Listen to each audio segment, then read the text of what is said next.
we have Steve Horgan, who's the Executive Vice President and Managing Partner and co-founder of Intercontinental Beverage Capital. And he's been working with Syria, as well as some other cannabis or CBD-enhanced beverage products. And this is after a long career that brought him to Coke.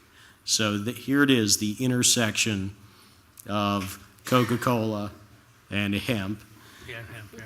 And Jessica Lukas, who's the VP of Consumer Insights at BDS Analytics, which is effectively Nielsen for weed, as well as Doug Christoph, the managing partner of Intercontinental Beverage Capital. And I'm just going to turn it over to them and let them take it away.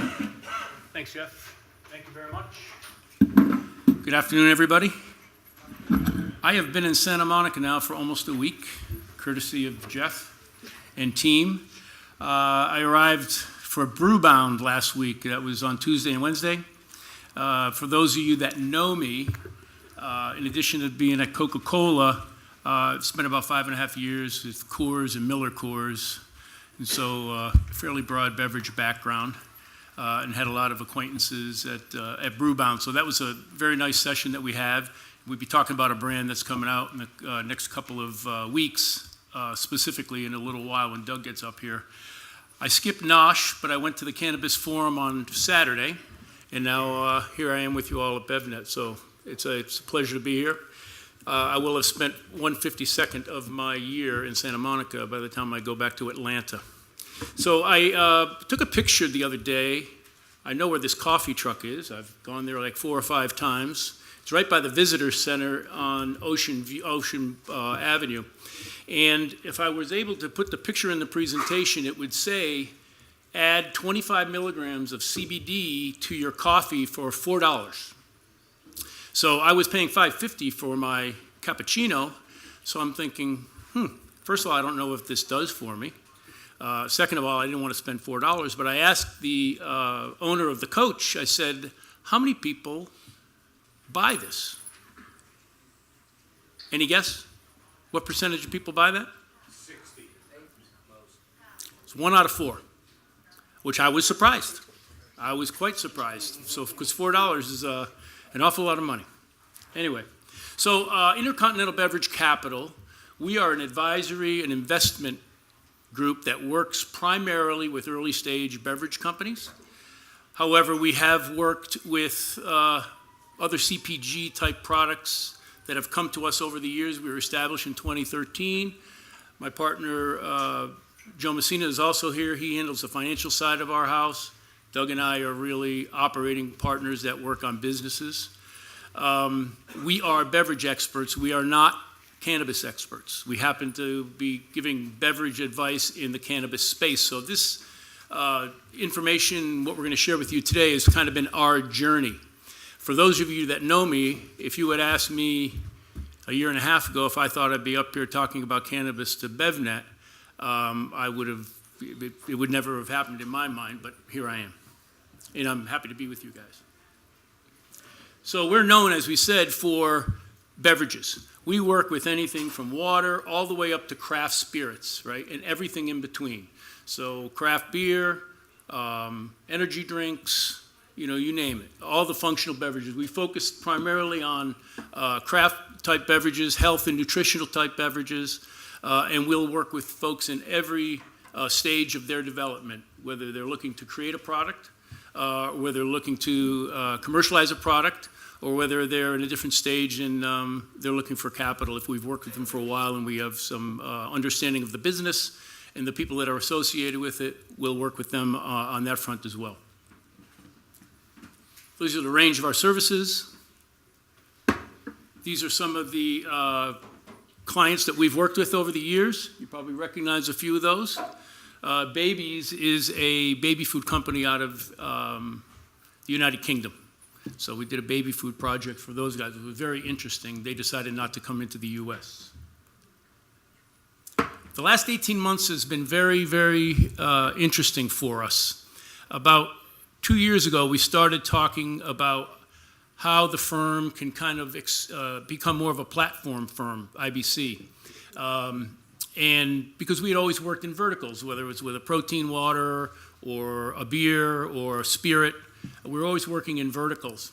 And so one of the things we started to do a couple of years ago was to try to purposely move into some horizontals.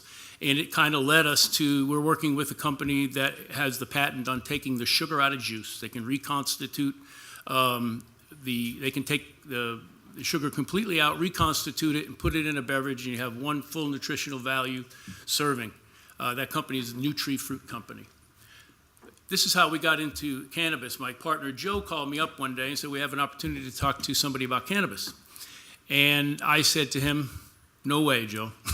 I said, we do not want to be the beverage guys that do pot. I've been in this business too long, and I kind of know how the rumor mills get around, and we'll lose everything that we've done. Well, anyway, Joe doesn't listen to anything I say. He took the meeting and came back to me and said, I talked to these guys, and it's very interesting. So I got on a couple of phone calls with them, and what we found out was a lot of smart people in the space, a lot of technical capabilities are being brought to it. It was well capitalized, and there was a ton of opportunity. There weren't a lot of people in it that knew anything about beverages, right? So we kind of jumped in, right? The company that we got involved with was a company called EBU. Is anybody familiar with EBU? Okay, EBU was a leading cannabis technology company that just sold to Canopy for $450 million. And what they were looking for from us was really some beverage guidance as they wanted to speak about their product and so forth to people in the industry. That's led us to create a laboratory in Atlanta where we can we're experimenting with CBDs now, and we'll be working with clients to put them into CBD beverages. Conversations we're having with some folks that are in the space, that are just in the beverage space and are curious, they're CBD curious, let's put it that way. And everybody knows everybody's familiar with the risks and the barriers in the beverage business, right? That's why a lot of people come to BevNet to learn, right, to improve their network. Well, there are some products that are late stage. They're getting into into this segment that they're looking at a little bit too late. And what we're talking with them about is maybe just skip becoming a beverage and create a CBD version, right? Because you can get ahead of the curve, you'll learn, and it might be a little bit easier path. We do know that capitalizing these companies is a little bit easier than the conversations that we've had in traditional beverages. So what are we going to do today? So we are going to just talk about our evolution, right? Share our journey. Demystify the unknown, maybe, for some of us. I don't know what I don't know here. Take away some anxiety, and then maybe we can help with the first step. What we're not going to do, and we get the request all the time, is teach you how to ship THC across state lines, or else you'll end up like these three folks. Right here we have them blurred. We're not going to guarantee success because it's a very competitive business out there. There's no silver bullet, and we all know we can't predict what the government can do, so we'll try not to do that. So the way we're talking today is cannabis comes out of like a long line of functionality, right? Cannabis and CBD and THC is just the next evolution of functionality. And functionality is defined differently across different countries. Japan, Europe, which is a continent obviously, the EU, and the US. But Europe probably has the best definition of functionality, and the most precise. It says a food product is only considered functional if together with the basic nutritional impact it has the beneficial effects on one or more functions of the human organism, thus improving the general and physical conditions and decreasing the risk of diseases. So our takeaway from that is live in Europe, you'll live a little bit longer with that definition. Ours is basically anything that provides a health benefit to nutritional food. So here's just the journey in functionality. In the 1960s, it was about abundance. In the 1980s, it was about junk foods and indulgence. In the 70s, we started, in the 90s and 2000s, we started thinking about a balanced diet, healthy eating, and then now it's really about personal nutrition. If you think about the products that are out here today that we're seeing and the ones that were on the stage, you know, the SKU count when I first got into the beverage business at a Coca-Cola bottler was about 180, maybe 200. And now you've got 1,400 SKUs in some of these large bottling companies and beer distributors, right? And it's really because people want a beverage that is customized to them. So that's what you're seeing here with cannabis and CBDs. It's just bumping up against things like pharma and so forth. 10 years ago, supplements and pharma were very far away from beverages. But what's happened here over the last 3 or 4 years, those lines are blurring between pharma, supplemental beverages, and regular beverages. Now you'll see a lot of companies taking flyers or trying to get a little bit closer to the consumers and understanding the functionality and maybe bringing on things that were once known as a supplement before. And that leads us to the last piece of where cannabis kind of is becoming in as a long line of kind of functional solvers, you know, starting with Gatorade back in the 60s and on to Evian with water and Madonna in the 80s, Red Bull in the 90s, vitamin water, and most recently Bai, and you could even add Body Armor to that now after the award today. So with that, we're going to ground ourselves in a little bit of cannabis data. I like Jeff's moniker for Jessica. So this is Jessica Lukas. The most exciting part of the presentation, talking about data. I will say and quickly call out, and I believe this is being recorded, right? And I'm okay with that. So just to break down stigmas a little bit versus what Stephen said, I have a master's degree. I have a full-time job. I have a daughter, and I consume cannabis. And it's okay to say that in a room full of people. So if you're in here, I assume you're somewhat interested in this industry. So I would recommend, if you're not from California or another legal state while you're here, take the time to drive down the road 3 miles and visit a few dispensaries. There are a lot of them, and if you're interested in understanding the space, you need to go experience it for yourself. You don't have to buy anything, but you should at least go experience it. So BDS Analytics, we work with clients within the industry, outside the industry. I spend a lot of my time with consumer packaged good, beverage alcohol companies, OTC and pharma, educating them on this landscape. Where has it been? How is it evolving? And where is it going? In order to be able to do that, we track what is selling from category level edibles, edibles to beverages, beverages to drinks, drinks to carbonated drinks, down to individual brands, individual products across every category sold. So flower, concentrates, topicals, and edibles in California, Colorado, Oregon, Washington, and Arizona, and expanding states all the time. So we know what is being sold where, for what price point, and who is buying and why are they buying. What that allows us to do is look over time, assessing the trends, the evolution, the growth of the market, who's consuming where and why, to predict where is this heading. So I'm going to show you some of those slides today. So first, what you're looking at here and why you are all in this room is because legal cannabis is growing. 9 billion upwards to 29 billion by 2022. That 29 billion is US and Canada. Both the US and Canadian markets, this is legal cannabis, so regulated cannabis. This does not include general market hemp-derived CBD. So this is the regulated channel. What is driving this growth is adult use. So Canada coming online, a big driver of growth here, and California coming online. California right now makes up over 50% of legal cannabis sales. It is a huge market. Further, if we think about what's happened over the last 5+ years, adult use markets opened in Colorado in January 2014.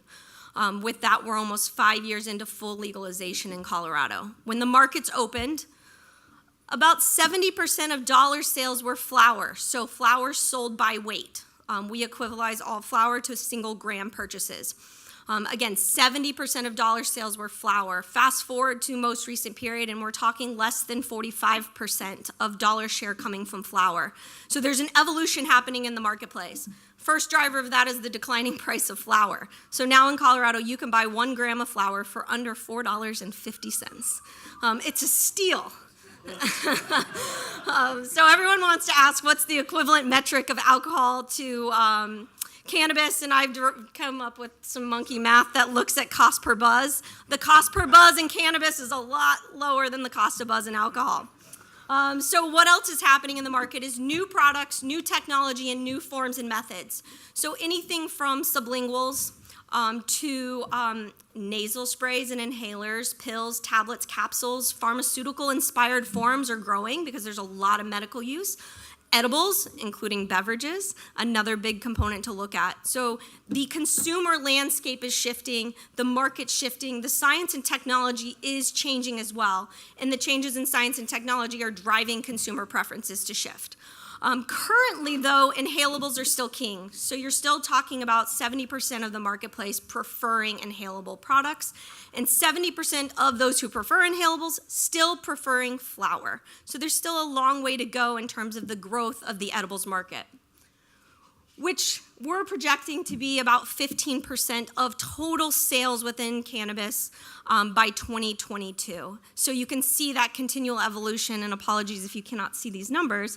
2017, 50% of legal spending, that covers all adult use and medical sales, were flower. We're projecting by 2022 that to be 36%. So continuing to see this evolution occur.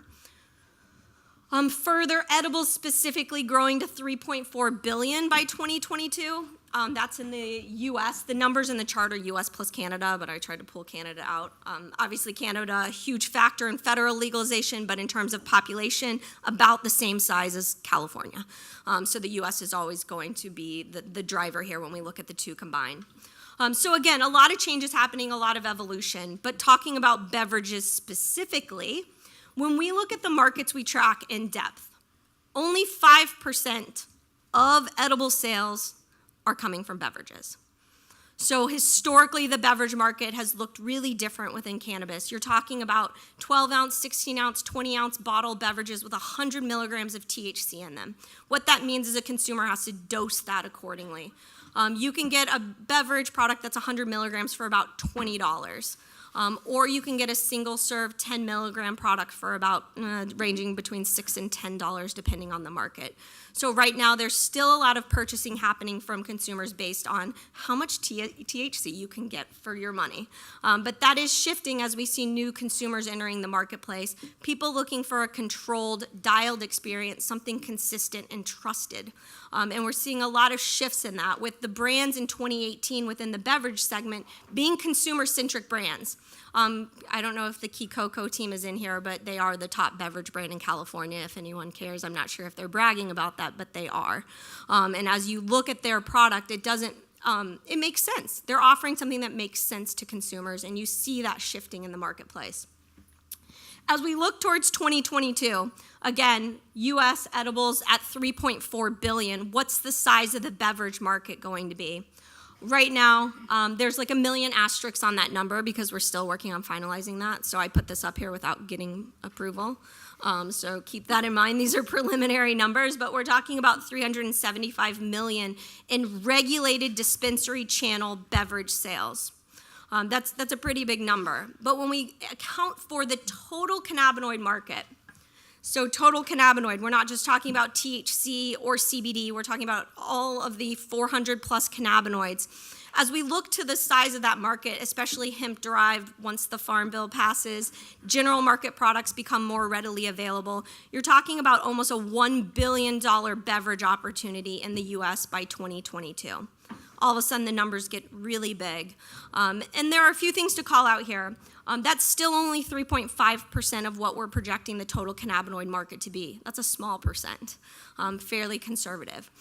Keep in mind right now, there's a lot of miseducation. There's a lot of products out in the market that have not been through testing. They're not being regulated. So a lot of things are going to shift over time, but one thing is definitely constant. Consumers don't understand the difference between CBD and THC. Most consumers actually think they will have some sort of psychoactive impact by drinking a hemp-derived product. So as you think about entering this marketplace, obviously there's regulation component to the complexities, but there's also a need to educate consumers. And right now it's very inconsistent. every packaging of every product says something different, whether that's hemp-derived, hemp seed oil, hemp seed extract, CBD, CBD extract. I mean, the list goes on. And until there's more consistency, there's still going to be a lot of confusion around what people are buying, what they're consuming, and what that potential impact will be. So with that, I'll hand it back over to you. Thanks, Jessica. All right, so.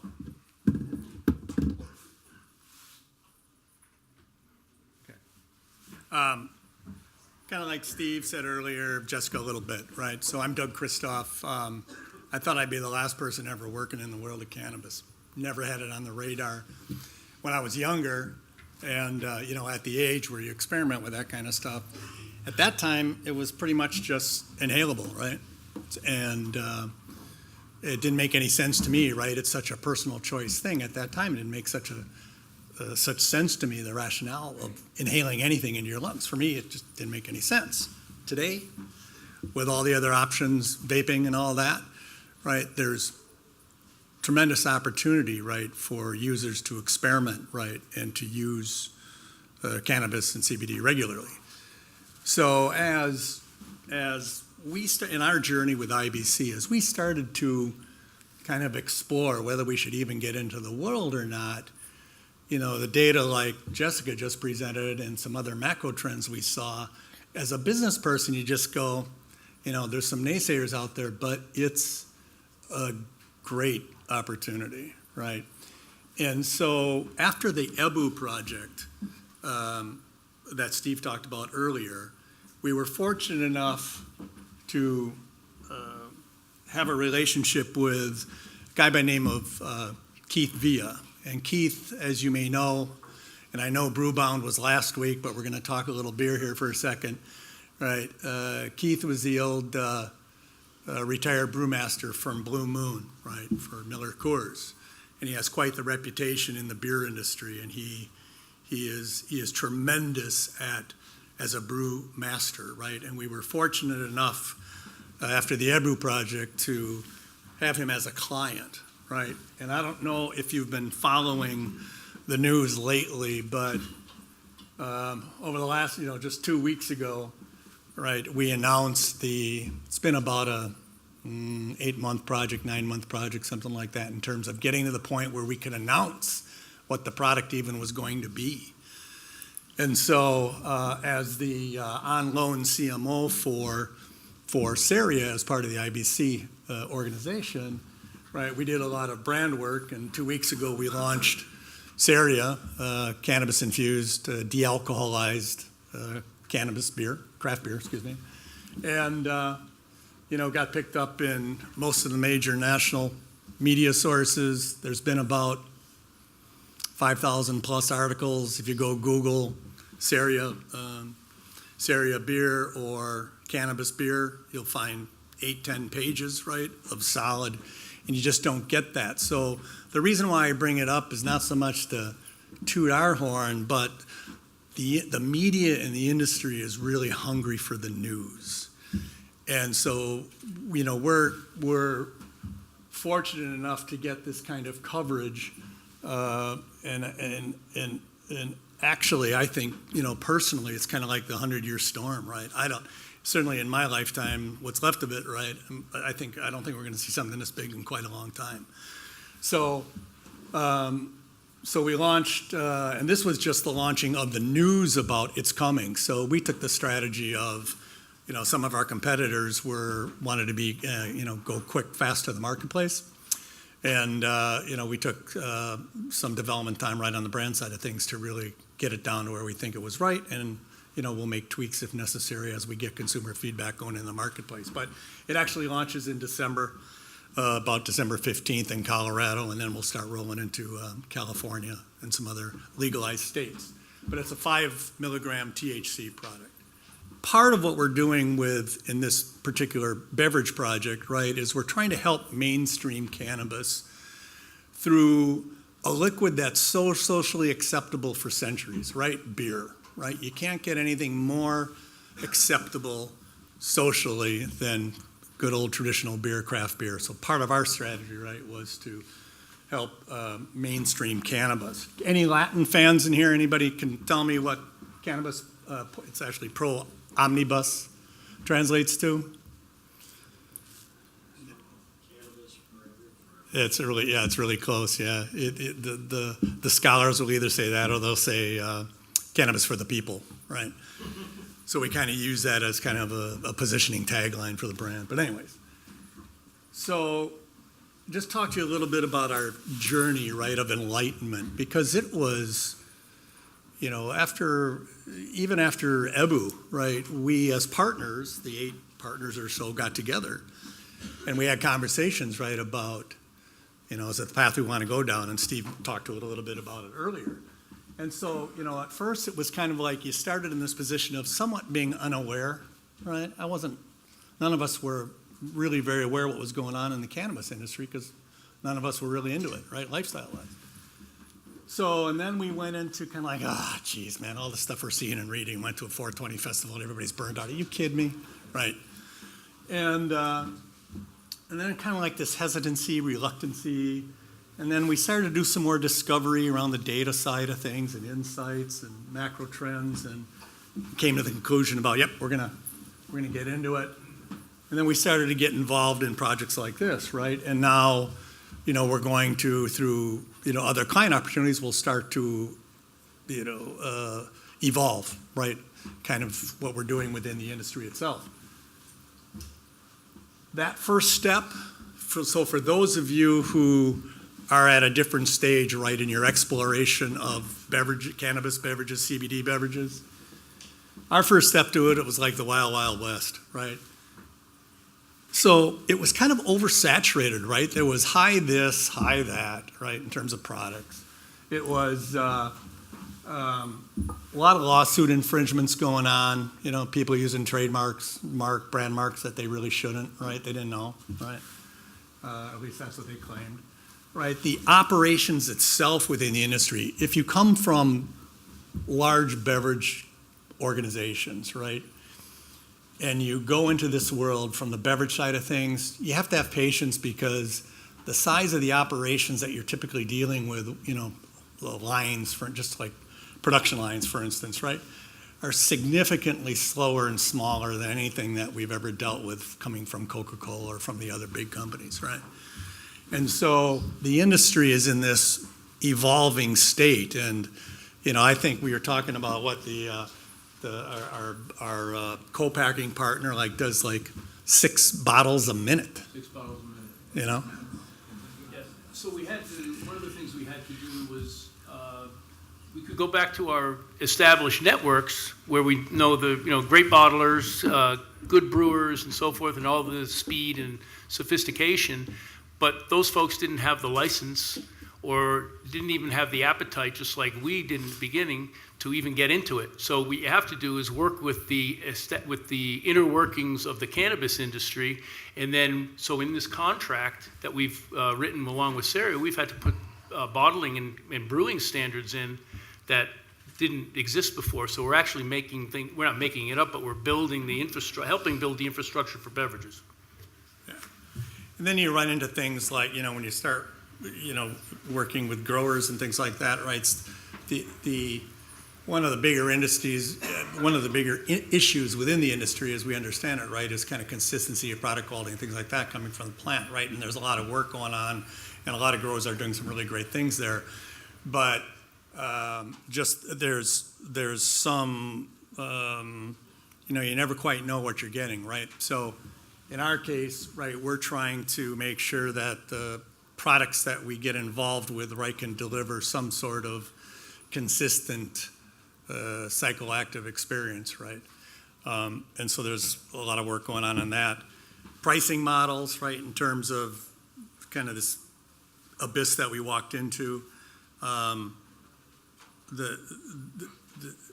Everybody in the food chain is profiting tremendously, right? When you look, if you haven't been to a dispensary, take a look at pricing, and it's crazy what the retails are and things, right? But they're getting it, and so pricing's a big deal. And then the regulatory oversight, right? So it's very fluid, it's moving. For things like Saria, we had to do labels on the product because we were wraps, right, rather than actually printed bottle cans, because you're afraid that some regulatory is going to change on you in the middle of the run. So you have to be really, really cautious. So as a result, going from our normal beverage world, right, to this new cannabis beverage world, right, we kind of got new partners that we really had not had any experience with. So as you think about working in the industry, your past capabilities will kind of help you, right, in forging relationships with others that you historically haven't typically worked with. So we even had sent out in our experimental discovery work that we did, right, we sent the agency out into the field, right, to go test some competitive product and tell us what the experience was like, right? So we've kind of looked at it in a number of ways, but growing partners, co-packers, you name it. So the foundation, when you think about all the strategic partners that you need, it's really growers, extractors, and processors, right, of the THC and the CBD. You've got the co-packers, of course, and then dispensary partners and others, right? But the interworkings and making that all come together is kind of part of the role that IBC plays, right, in bridging the beverage industry and the cannabis industry, because they don't know our world, we didn't know their world, and so we're all learning right at the same time. So just some of our key learnings really quick, right? So I mentioned a little bit earlier the equivalent of the 100-year storm, and thanks. The industry's got great momentum. There's this, I think, cultural shift to more acceptance, certainly, around cannabis, THC, et cetera. You've got a scientific community, right, and that are smart, and you've got great strategic and well-capitalized groups that are involved.